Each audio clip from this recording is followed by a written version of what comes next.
Hey friend, welcome to Sober Vibes. I'm your host, Courtney Anderson. I'm a sober coach, author, and your go-to guide with living life without alcohol. I've been alcohol-free since 2012, and by far it's the best decision I've ever made in my life. Now I get to help other women live life without alcohol and thrive in sobriety. Here you're gonna find quick sober tips, real talk, and encouragement to build confidence, handle cravings, and really actually enjoy your alcohol-free life. If you're sober curious, ready to go all in, hit subscribe and let's vibe sober together.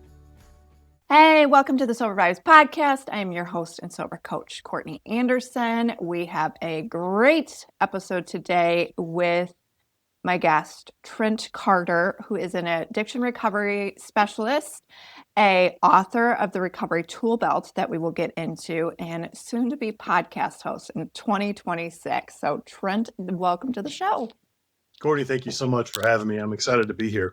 I'm excited for you to be here, like we talked about in our pre-meeting. This has been a couple months in the making. So we are here and I'm stoked to talk to you, especially because of your background with being a nurse practitioner and what you have done for the addiction space since that. So when you became a nurse practitioner, and you were working in the medical field, what was it that you saw that was missing when it came to treating addiction?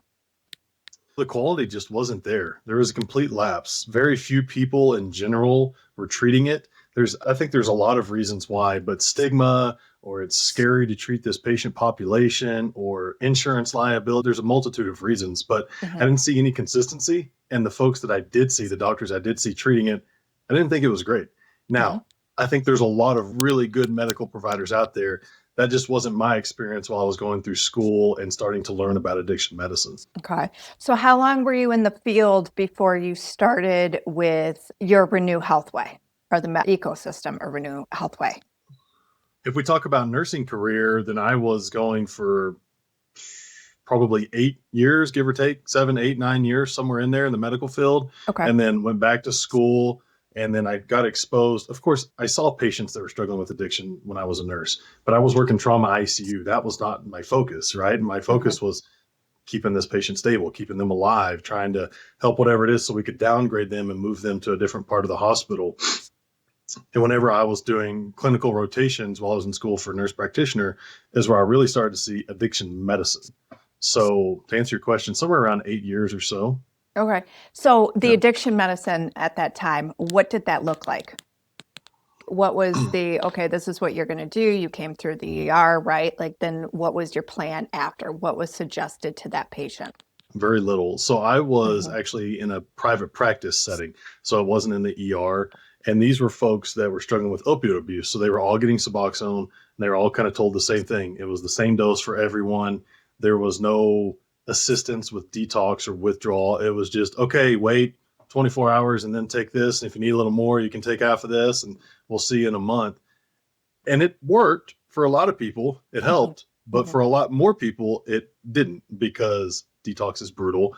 They didn't have good education. I mean, that was about the extent of the visit right there. So there was very little questions or interaction or answering or addressing concerns or tailoring to that individual. Not everybody needs 16 milligrams of Suboxone. From experience of what does happen in the ED, oftentimes their detox is managed, right, for a few hours, and then they're kicked out. So they should leave with the prescription to help them with what's going on, and some kind of education and some kind of resource packet on next steps, where they could go, what's available. Very rarely does that happen. I worked in a pain clinic. So before I worked in a pain clinic for a couple of years, and that was one of the saddest systems I've ever seen in my life. It was sad. And then it was like, okay, well, nothing now is working for you. So now it's time for you to go talk to an addictionologist, right? Like then, and everything was cut off. And seeing people, especially to walk in, and what 6 months of being on opiate usage can do to a person. It's quick. Yeah. When you saw, so because addiction, I'm sure you saw a lot, but did you see specifically, I want to know about alcohol addiction because I had a neurologist on this podcast a couple years ago, and he told me one time he worked in the ER that he had one patient come in there, I believe he said over 1,000 times. Did you any cases like that you saw on a continuous? I don't know that I can say I've seen one individual 1,000 Okay. times, Yeah. but frequent flyers, right? Yes. Repeat offenders. There's all these different terms for folks that are coming back over and over. Absolutely. Hmm. It's very common. Some people come in every 2 or 3 days. Some folks are coming in every couple of weeks. The whole staff knows them by name, and it's the same thing over and over and over. And for one, we are not doing justice for this person. They're clearly struggling, and it's the Hmm. same thing or the same 2 or 3 things that they're coming in for every time. And that puts a lot of stress on the system too, because all the resources that is going into that individual to have to come back, let's call it twice a week for the same diagnosis, Hmm. essentially. Hmm. That's a lot for the hospital, the staff, the equipment, everything that goes into it. But at some point, we have to look at this individual and say, hey, what we're doing is not working, right? Yeah. Right. Why don't we actually try to help them? Let's treat them. If we can't do it because we're just the ER, what resources are in town? How can we connect this person with someone or something that can help them outside of what we're doing? Because it ain't working. Right, right, right. Especially too when people start getting caught up in that detox, like that ER detox loop, right? Because then is that what you're saying is that then they end up going in either on a weekly or every couple weeks to then detox from alcohol? Yeah, definitely. Hmm. So they'll come in, they'll detox, they'll get treatment, right? Because they're miserable. And so now, especially if you're talking to someone that's homeless, right? Now you've got air conditioning, got a roof over your head. If you can tolerate food, you would get fed, but certainly you would get liquids there, even if it's intravenous. But they're given medications, they're given Ativan, whatever it may be, that's going to ease the anxiety, it's going to ease the pain, it's going to make sure you don't go into DTs and have seizures and things like that. So they get you stabilized. And as soon as you're stable, they kick you right back out because you were already here earlier this week. And then they step right back out to the environment that they know and that they're used to, and they start drinking again. And then Hmm. just a few days later or the next week, they're right back for the exact same thing. It's very common. Yeah, very common. And a system you don't want to get caught up in.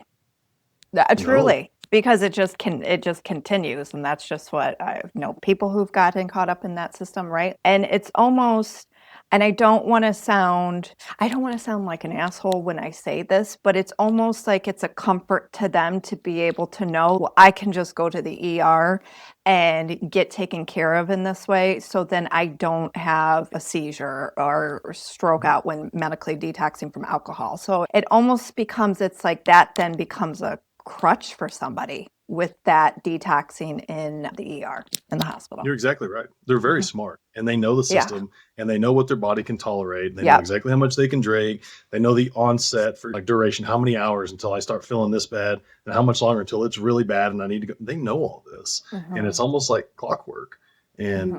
they take advantage of it. Yeah. Yeah. That is a cycle that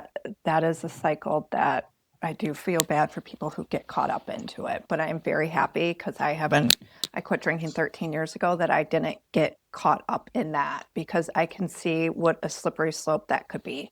So, when did you then open up your facility, your first one? So in February, it'll be 4 years. So what was that 2022? Yeah. Okay, so Yeah. February 2022, of 22. you opened up, and I would love to hear because it seems like from your book, The Recovery Tool Belts, which thank you for sending me a copy, it seems like this does come down to, in which, can I just say this? I like your book too because it also gives like journal prompts. Mine does the same because it really is up to a person to figure out this journey of what works for them and to navigate that type of work. Yours seems like a pretty holistic approach. Yeah. Try to give them something that's real world, that's applicable in the real world, right? Yeah, If I give you a step by step program that's just not feasible for you, you're never going to do it. right. And if I give you a book to read through that's got a ton of medical jargon, it's got big words, or it's hard to follow, or it's just really dry, it feels like you're reading a medical textbook, you're never going to read it. It does no Hmm. good. So Hmm. this was written in a way very intentionally that someone can actually get through, right? There's some humor in there. There's a lot of, well, you got patient testimonials, patient stories in there. And I do that intentionally so I can try to relate to someone, Hmm. or they've got the story of, well, this won't work for me, or look, those stories, it's nothing like what I've gone through. Well, I tried to pull some stories in there that could maybe relate to that individual so that they could get through the book, because there's a lot of tools in there. And look, if you walk away with one thing, it could change your life. If you walk away with a dozen things, it could definitely change your life. So do you want to break down just a couple things that stick out to you of helping somebody live a sober life, a long-term sober life, out of your perspective of what you think and what you know to have helped your Yeah. patients and people in your facility? Is this question more for the individual that's struggling, or is Mm. this more like a loved one, family member, friend, whatever, that's No, trying to help them? more for the person who's struggling. I do have people who listen to it have loved ones, but they take this advice too. So Okay. I like to give the perspective usually from the person who is struggling. Yeah. Right off the bat, I like to talk about something I call the three pillars of change. Mhm, And to first make a change, you have to have awareness that something's wrong, right? What's mhm. going on? Hey, we can talk about alcohol. So, hey, it used to be a couple drinks a week, and now it's a couple drinks a day. And then that turned into several drinks a day. And you can kind of see the slippery slope, right? You can see the weekly or daily numbers going up. So, having awareness of, hey, this is maybe starting to get out of hand. I'm not in control like I once was. I don't like the way I act. I don't like the way I feel when I wake up the next day, whatever it may be. So, first is awareness. Second, educating yourself on it. So, learning about the process of alcohol addiction, learning about the resources that are around you, learning about what you can do to make a change for, well, to stay safe, because alcohol detox can be deadly. It can be Mhm, lethal, mhm. right? So, that'd be the second thing: awareness, education, but then implementation. You got to take action. So, Yeah. if you take the time to realize, yep, there's a problem. Okay, hey, I'm going to read whatever resource that's out there, and I'm going to watch some YouTube videos, and I'm going to educate myself. But then you stop there. I would argue that's even worse, because now you have this newfound education, but didn't actually put it into practice. You didn't take that next step. So that's going to be the third thing, is action on it. I think for anything in life that's going on, I know we're talking about in this example alcohol abuse, but it could be getting in shape. It could be fixing your marriage. It could be getting a different job. Anything. I think that Yeah. those three pillars apply. Yeah. So how would that for your program and you call it the Renew Healthway in that Ecosystem. in the ecosystem.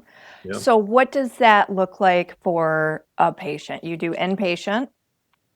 We don't do Oh, inpatient you don't do actually. So, inpatient. Okay. yep, that's about the only thing we don't offer, that and methadone. Okay. But it's an outpatient program. Yes. It's an outpatient program. Yep. Okay. So what does that structure look like of an outpatient program with you? And Yeah. what is So, focused on during that time with the person? so we are medication based. Okay. Now we have counselors, we have therapists on staff as well. So we can absolutely help you if you're someone says, hey, medication is not for me, but I am a nurse practitioner. That is Mhm, my background, right? mhm. And I firmly believe in the science that we have, what these medications can do. It is not to try to get somebody hooked. It doesn't have to be for forever. For some folks, it is for forever. Others, it doesn't have to be. It could be a temporary thing to help get your mind in a place where we can now start to make these changes. We can start to make this progress to change the way that our life has been, right? Mhm. So let's say that it's one of those patients that come in that is interested in the medication. First of all, of course, we do the evaluation. We determine if it's appropriate for you. And if it is, we would get you started on that. We would help you through the detox and withdrawal phase. Then we would get you on something that would help block those cravings. It's going to change the way your mind thinks. If you are like naltrexone, if you were to drink, it's going to block the effects of the alcohol. So you're going to get that euphoric rush. Or if it's opioids, we could use something like buprenorphine that would do the same thing, right? It's literally going to block that high. So now we're not thinking about it. And if we do slip up and drink or use or whatever it may be, we're not going to get that rush from it. And now we can start to have control. Yeah. But it doesn't end there. There's a lot of work that that individual has to do, right? To change yourselves, to change your environment, to work on everything that's going into why you were using or abusing to begin with. Mhm. And then maybe 6 months, 2 years down the road, it's individual. It's different for every individual. Maybe we could start talking about coming off that medication. Or maybe it's someone that they need longer. I've got patients that have been on medication for 20 years and they don't want to come off. And I'm talking zero slip ups. There have been zero relapses, but they don't want to stop the medication because it doesn't inhibit their day to day. And they look at it like insurance. Like, hey, I know I'm not going to go back to the way I was 2 decades ago. And all I have to do is take this little pill once a day. Easy money. I'm not going to change that. Yeah, and can we just pause right here now and just for the record, this is going to go out at the end of 2025 here, but because a lot of women I coach will ask me about the medication, where it's almost like there's shame in that. And I don't think there's no shame of, and there's no timeline. So that's what I like what you said. And it's because I've worked with women where it's like, why should I come off of this? I was like, it's up to you. I mean, if it's helping you, push it back, because there is so much, I do believe nowadays there's so much pressure for people to feel like, okay, after a month, I should have this thing down, where that's not the case, especially when you have to look at how long the substance, whatever substance was in your life for. If you were drinking or using drugs for 20 years, I mean, it's not just going to be a month. That's right. You're exactly right. So I have a way that I love to explain this. So I think that addiction and substance abuse is widely accepted as a chronic disease. Yeah. So if we're going to look at it that way as a chronic disease, what are some other chronic diseases we have? Hypertension, high blood pressure, right? High cholesterol, diabetes, all these things that are really common. So if you're someone that's struggling with any of those and you go to your doctor and they do the blood work or whatever it may be, and they say, yep, you got high blood pressure, you got high cholesterol, what's the first thing they're going to try to do? Lifestyle changes. Hey, you need to start exercising a little bit. You need to push some of that dinner plate away, right? We need to cut back on our diet a little bit, maybe eat more nutritious meals, but also less in calories. You can, if you're drinking, stop drinking, right? Because that's going to increase blood pressure, all these things. So lifestyle changes would be the first thing. Okay, come back in 3 months or whatever. Let's see how you're doing.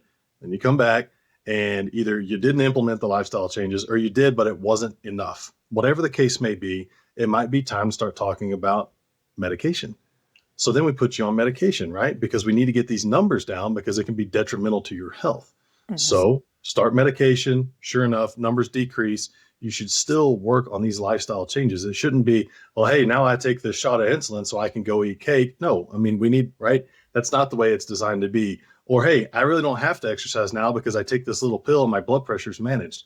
The goal would be increase your fitness, have a better diet, a healthier diet, and then maybe you can get off of that medication. So now I'll bring this back to what we're talking about. It's the exact same thing for alcohol or any substance abuse. Right off the bat, if we can make lifestyle changes, that's all we need to do. Fantastic. But if we can't, let's start medication to get you over the hump while we're implementing these lifestyle changes. We're changing the environment, whatever that may be. And then ultimately, maybe we can come off of that medication if these new habits, this new way of living stay in place. If they don't, just like with the blood pressure, you stop exercising, you start eating pizzas every day, you're going to go back on that pill because your blood pressure goes up. Same thing here. Right. It's so very true. Do you have weekly meetings too within your practice? How does that work? So we do not. We have IOP, which yes. Those are daily, weekly meetings, right? Yeah. Of course, we have the therapy and the counseling. But as far as like a community-driven or peer support, that is actually something that we really want to try to ramp up in 2026. So at this point, if I told you that we already had it in place, I'd be lying to you, but it is something, it's a goal that we're trying to get towards. Yeah.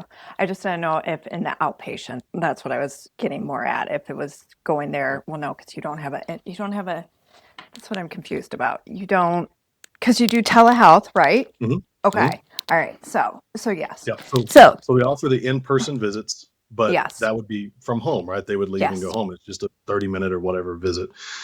We do telehealth. And then, of course, we help within the detention centers, so the jail system. So that would technically be inpatient, right? Because they're housed there. But I don't think that's what you're referring to. As far as stay overnight or a 7-day stay or something like that, we don't currently offer that. Now, is there a reason why you didn't get into that? Because this is what is interesting about rehabs, right? And this is what I've heard because I've coached many women too who've come out of rehab because they wanted that extra accountability and support. And that what they learned was that they were really never prepared for them then to go out back into the real world because you are cocooned. Like you are in this safe space and you're not really having life thrown at you. When I quit drinking, I didn't have the option of rehab. So if anybody ever wants to give me a week at a rehab, I will gladly go just check it out, right? So a lot of people it's like they came out and they're like, holy good God. And it hits them after a week where it's like you are going back into your own environment that, and people and all of that. So was there a reason that you did not want to do an inpatient at all? No, and it's Okay. actually something I would like to offer. Look, I'll be honest, from the business side, it takes time, it takes money, right? Yeah, These things right. are not free to start up, and you get a facility, you've got staff, everything that goes along with that, it can be very costly. So it's something I actually would like to offer. I Hmm. do think inpatient has a place. I also love everything you just touched on. So I'm going to preface this by saying I have nothing against inpatient rehabs, Yeah. but I think that they need to fit into the greater picture because I call it fairy tale land. It Yeah. is. You go in there and you have a crazy amount of support. I mean, 24/7 if you need it, right? They Hmm. have all these breakout sessions. You have all these doctors and professionals that are there. You have these groups. You have everything that's going on. You're completely supported for, let's say it's a 28-day inpatient. And then you Right. leave Right. and you go home and you're right back in the exact same environment. And that's where something like Renew Health, what we currently offer, outpatient should come in. That should be bridged. Like that should be the next step. And Yeah. if you don't do that, statistically, the odds are stacked against you. Relapse is so, so high because nothing has changed once you go home. You're a different person. You Okay. feel good because you've been in there for 28 days in this example and you've detoxed. Everything's out of your system.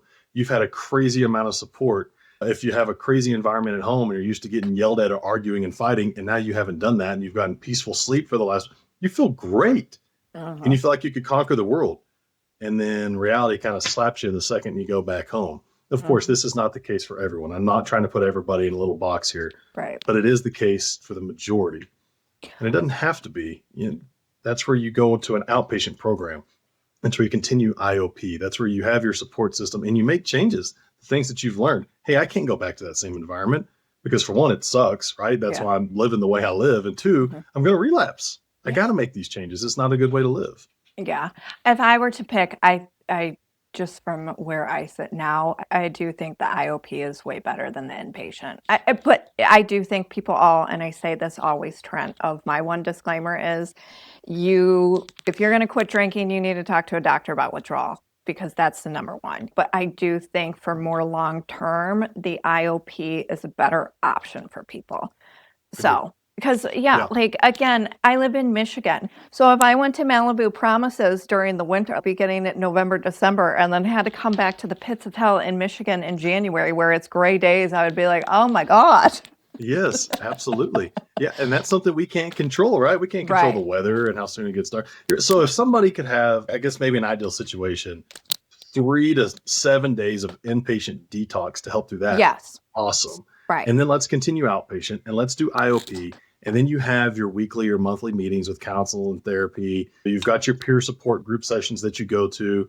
And then you can scale back on that as time goes on if you need to, if you don't need to be kept that busy and that accountable, right? But Mhm. I think that would be a very ideal situation for 98.9% of people. Yeah.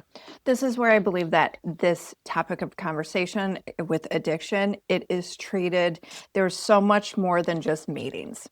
And again, I don't have I participated in AA, but there's got to be more than just AA because it is specifically, I do believe people have to work their own program. And what that means is changing your lifestyle. This isn't all going to be all at once because that is very overwhelming for people.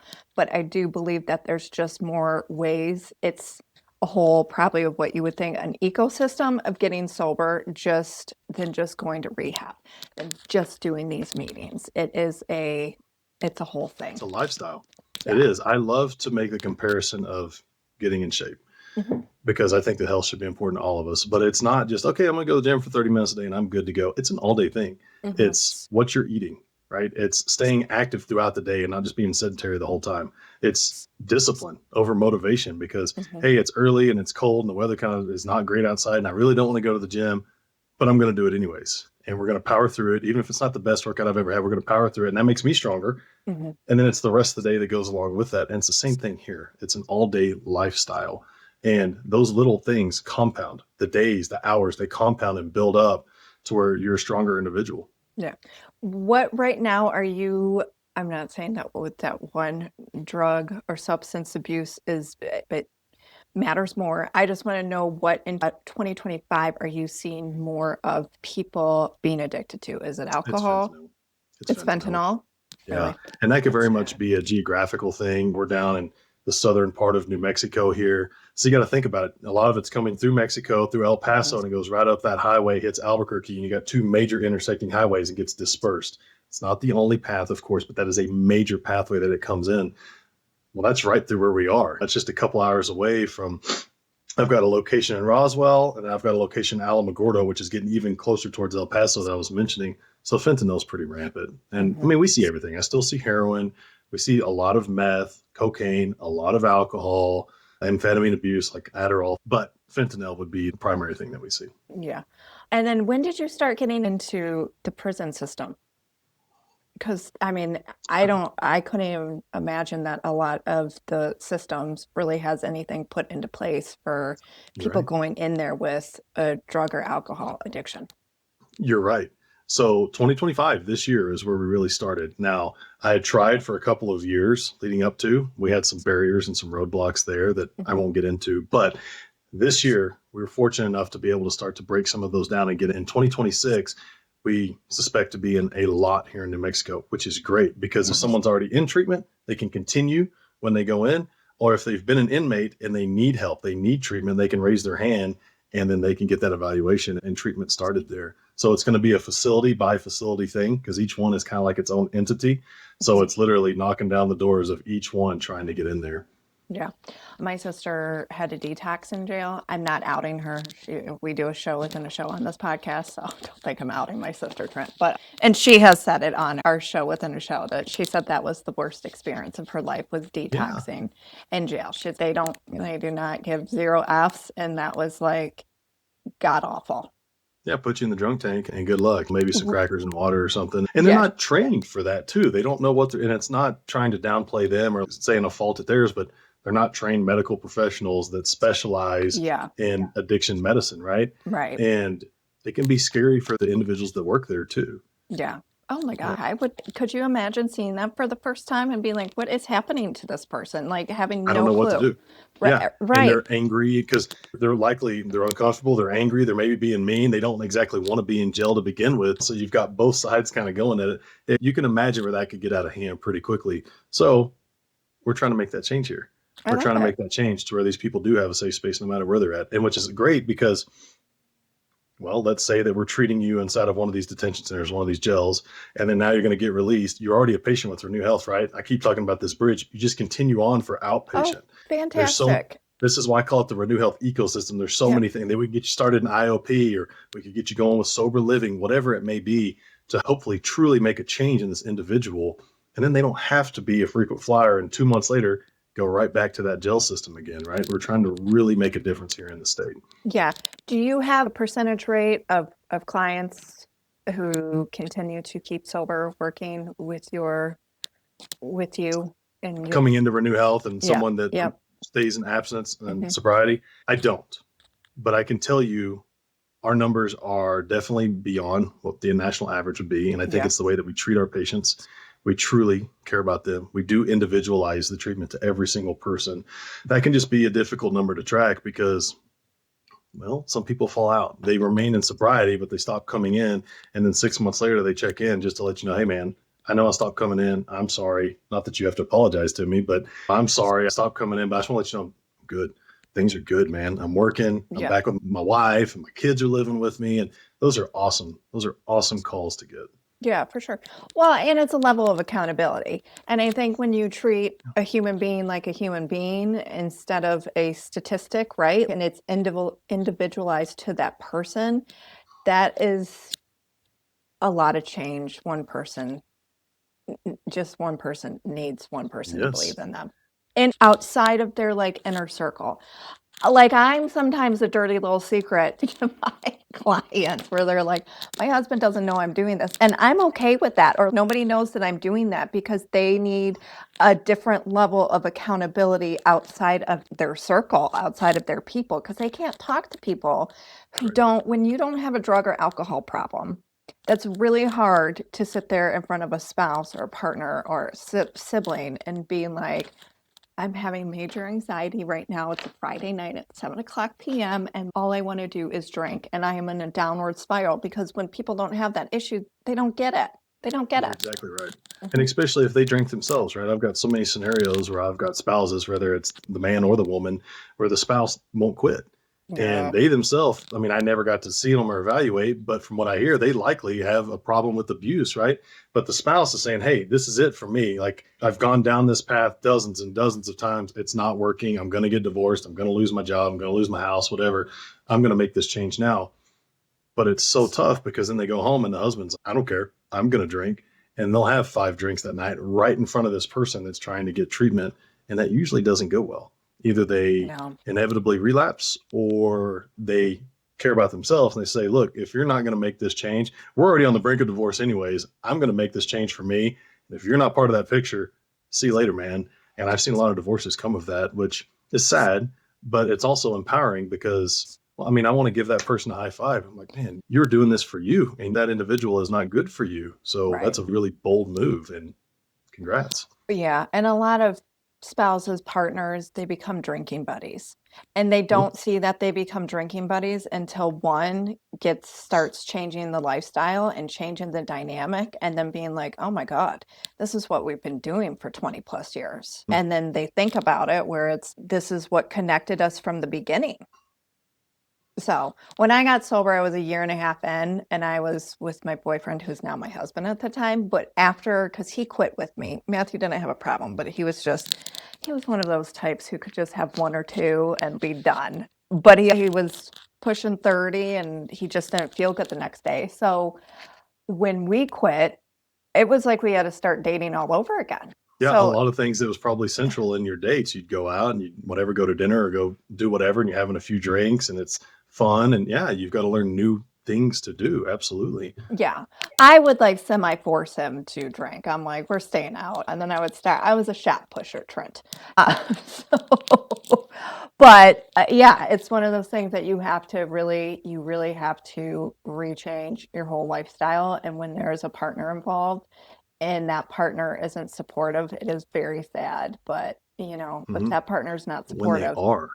what? I think we should touch on the ones that are supportive though, because we got to Absolutely. give them a shout out because that can be a make or break for somebody when you do Mhm. have it. I mean, for anything, again, it doesn't, we can talk about getting back in shape again. If you got somebody that supports you, the likelihood of you seeing that through and actually making that change. And I'm not talking for spring break week, right? We don't care about that. We're talking long term change. We're talking, Mhm. hey, I quit drinking for dry January or whatever it is that people do. No, we're talking for good here. Mhm. And to have that supportive partner can truly be a game changer. Yeah, and something that you need to hear from time to time. Like Hmm. honestly, of him or her being like, "Nope, that we're not doing this. We're not going down this road." Hmm. So Yeah. yes. So where can people find out more about you? Where can they get your information to the Renew Health Way Yeah. and So your Renew book? Health is just renewhealth.com, or we're all over social media and YouTube and whatever else. It's Renew Health NM as in New Mexico. So it's at Renew Health NM. And then I myself is I'm Trent Carter. And again, social media, I've got a website we're constantly posting. We stay very active out there and it's all free information, guys. Everything we put out is really good. It is all science backed, right? It's not going to be some taboo thing. And if it is, then we would put a disclosure on there. So anything you can check out from us can likely help make a change. What would you think that would be taboo though in I this don't know. space? We Okay. typically don't do that. So if something makes the news, maybe if something makes the news and it's really being talked about, or especially if it is circulating on social media, we may touch on that. Mm-hmm. And I can't really think of an example right off the top of my head, but we absolutely would talk on that. And I would likely give the explanation on why I disagree with it, or hey, this could be good, but here's some caution behind that. Yeah. Okay. All right. Well, I will put all of your information in the show notes below. So, good people of the world, make sure that you check out Trent's information and get his book, The Recovery Tool Belt. Yes, So, Amazon. yeah, Amazon. That's Amazon. where everybody's buying it from. I will put the link in the show notes for that too. And Trent, thank you so much for taking the time today to share with us. And I'm excited to see what's in the future for you and with your company and all what you Thanks, do with Courtney. it. All right. I Thank you. appreciate it. Thank you so much. Lots of fun. Have a good day.